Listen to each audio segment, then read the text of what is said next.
This is week 7. Where is the time going? We're talking about percent of and percent change as two different kinds of word problems. Neither of these is really that tricky, but they are also very different. So let's look at them. To make a bridge with what we already know about real life issues, the word of in a multiplication problem usually tells us to multiply. If we say, I want 10 of those, then we're making 10 copies of something. We're talking about 10 copies of something. And making copies is what multiplication does. So in the green example, tickets to an amusement park cost $25. A family buys 5 of them. What was the total cost? The 5 of them turns into times 5. What would the cost be, by the way? What's 5 quarters?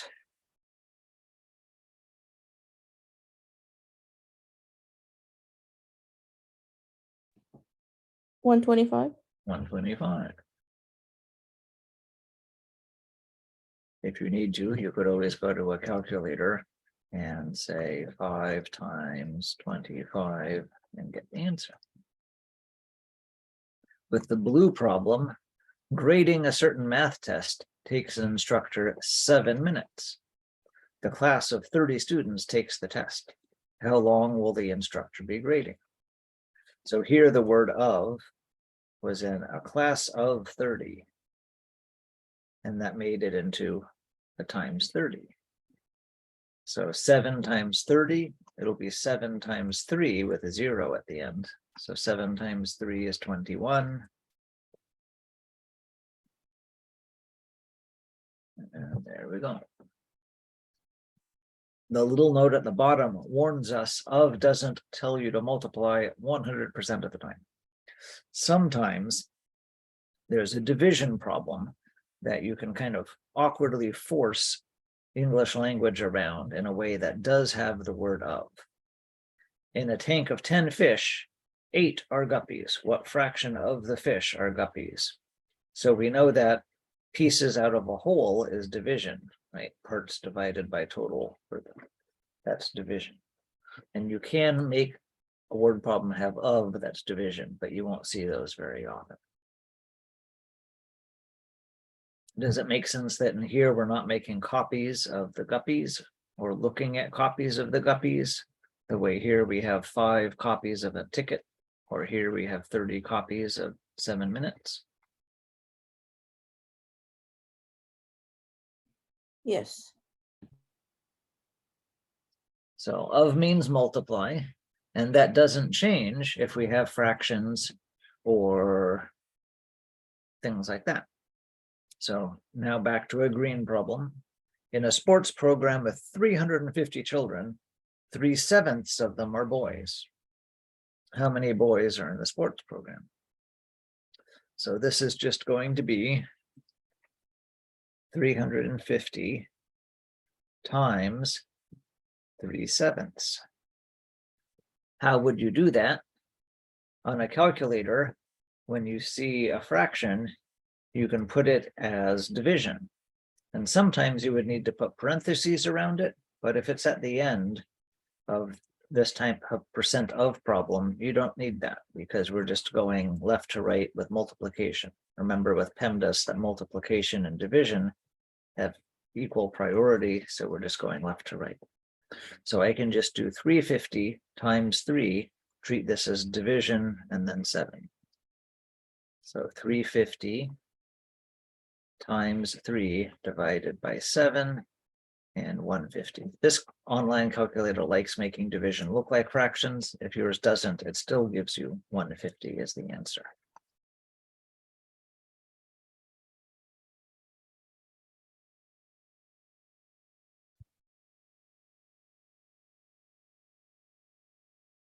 For the blue problem, Rihanna has 24 jelly beans and her daughter eats 5/8 of them. So how many jelly beans did her daughter eat? So 5/8 of them, there's multiply. So now we have 24 times 5/8. And again, we can just make that 24, I can say things, right? Times 5 divided by 8, because the fraction bar, let me make that a different color. The fraction bar and the division symbol are the same things. So 24 times 5 divided by 8.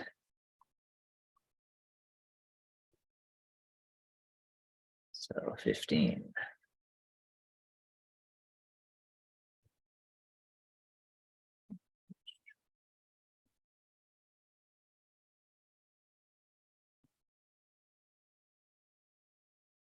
Try these two problems on your own with whatever type of calculator or web page calculator or phone calculator you have. Make sure that multiplying gets 350, make sure that the multiplying gets 15. Because you're not going to be able to be happy with the homework if your tech isn't working. We changed the slide a little, made it more clear that in both cases, the division line, the fraction bar line turned into a division symbol. I'm even calling it in my brain a division line because that's kind of how I think about it. Lastly, of can mean multiplication with percents. As we mentioned last time, when we talked about the percents and decimals going back and forth, then whoever designed calculators didn't do a good job with the percent button. A lot of calculators have a percent button, but it's never worth trying to learn how to use it. Based on which types of problems you're doing, it does different things, and it just tends to be frustrating and kind of a trap, especially on a test.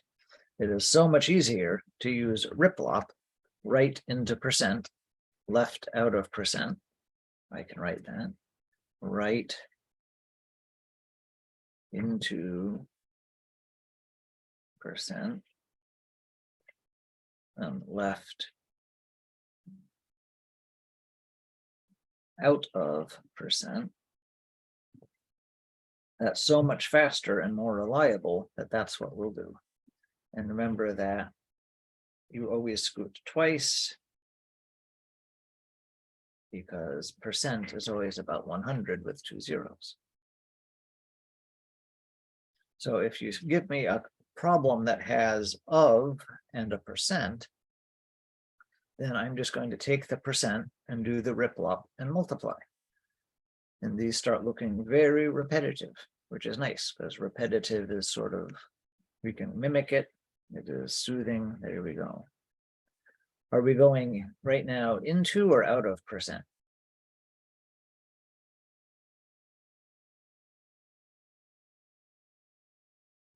Into? Into. No, we have the percent already. Good guess though. We're going out of percent. So all of these will be left. All of these will be left out of percent. So we turn this one into 0.4 times 200. And that might look kind of strange, but the calculator handles it. 80.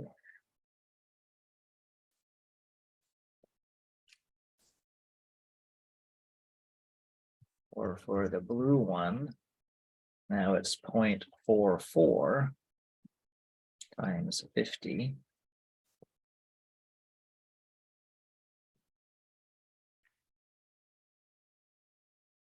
$22. This one had a label of hours, so I should be good and keep that label on my answer.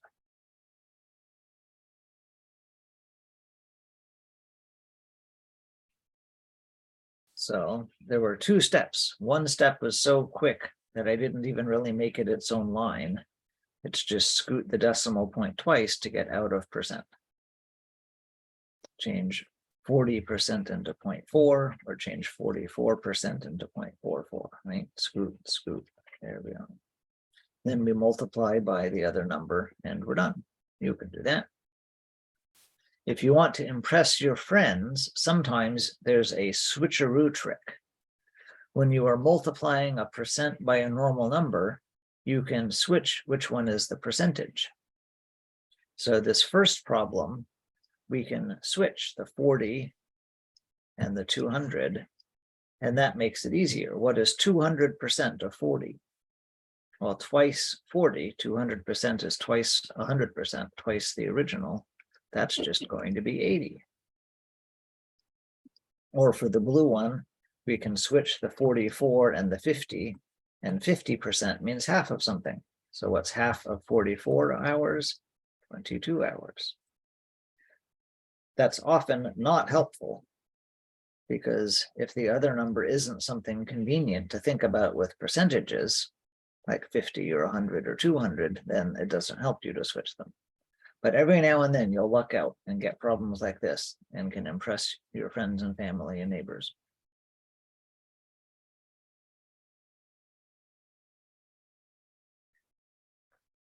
Questions about this slide before we move on?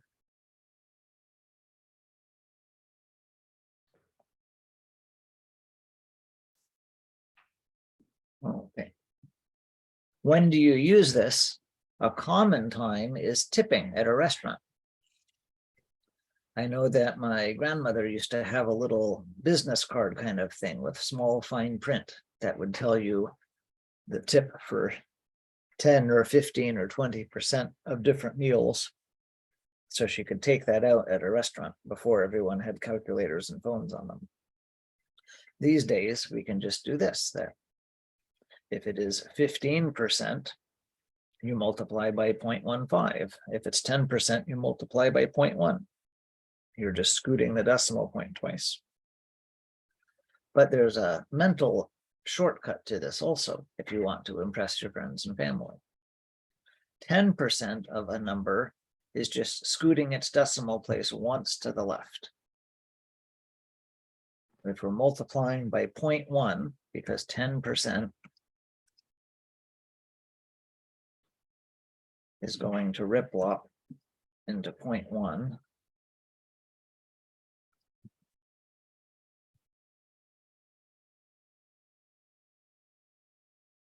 That's 1/10. 1/10 of something, you scoot the decimal point 1 to the left. Don't get confused with that and ripple up, which is 2 scoots all the time. To find 20% of something, then you would first find 10% and then double it. To find 5% of something, you'd first find 5% and look for half of that. And to find 15%, you'd smash together the 10 and the 15. So let's do these. I'll do one and then you can help me with the others. Okay. A restaurant meal costs $25 and you want to leave a 20% tip. So I'm going to say that 10% of 25, I'm going to scoot the decimal once to the left, and I get $2.50.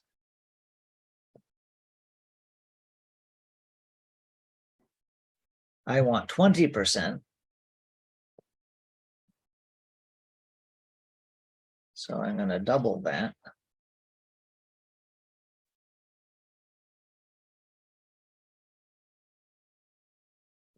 And 250 and 250 is $5. So without having to do any calculator stuff, I can find that. Of course, I also could have used a calculator. I could have said riplop here.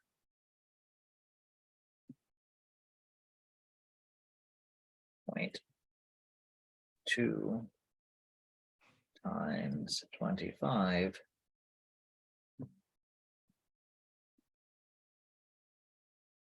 And it would have given me 5.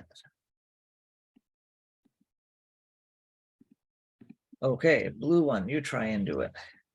A restaurant meal costs $20 and you want to leave a 15% tip. Can we do this without the calculator? What's 10% of 20?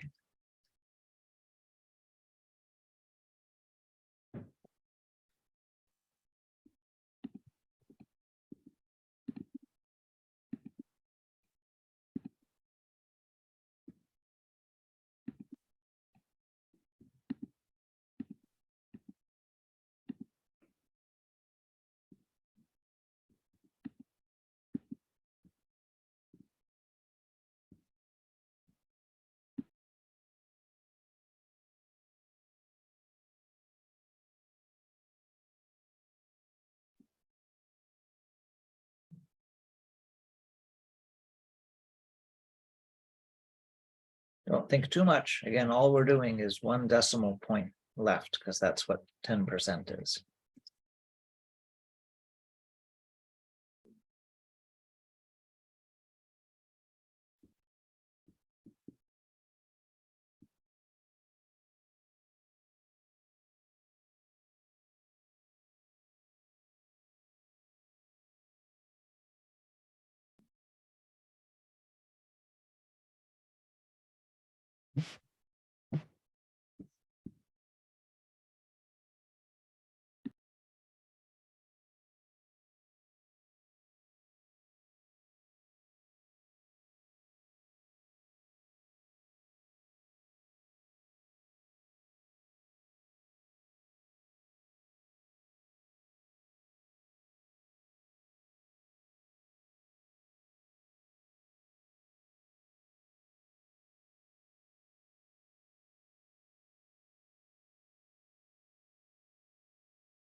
Put the decimal place between the 2 and the 0. How much money do you have?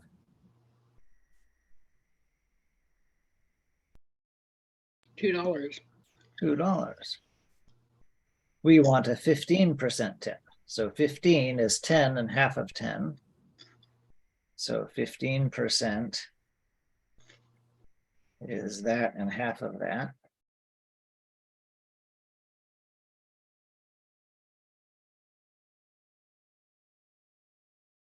So $2 and half of $2.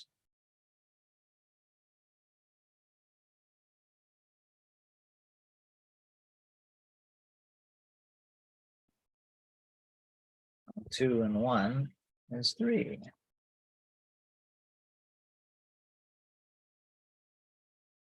If I'm doing $30, again with that same 15% tip, that's the most common tip. So 10% of a number is scoot the decimal point 1 spot left. So I get not 30, but 3.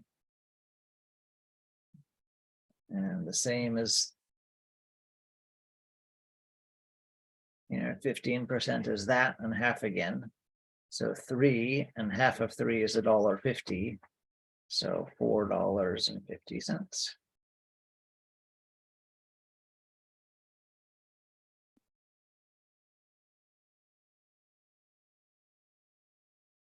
Questions about that page?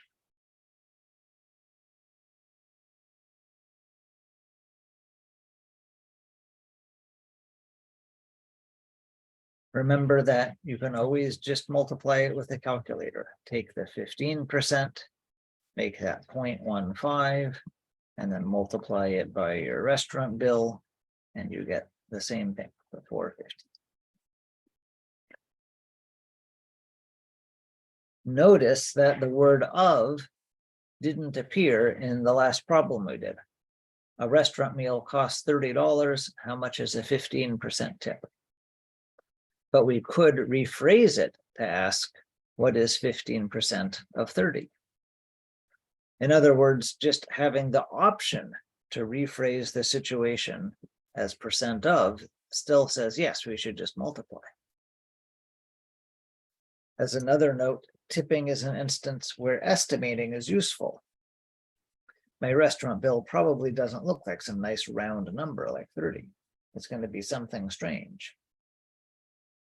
But I can still turn it into something that's friendlier by estimating.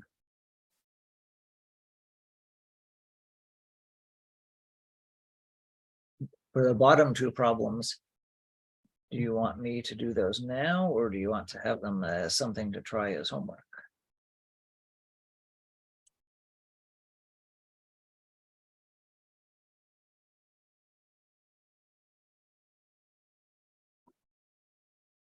Do it for homework. Do it for homework. What would the 3980 round to? Let's do it just a little bit. Round to? Yeah. Put it round 40.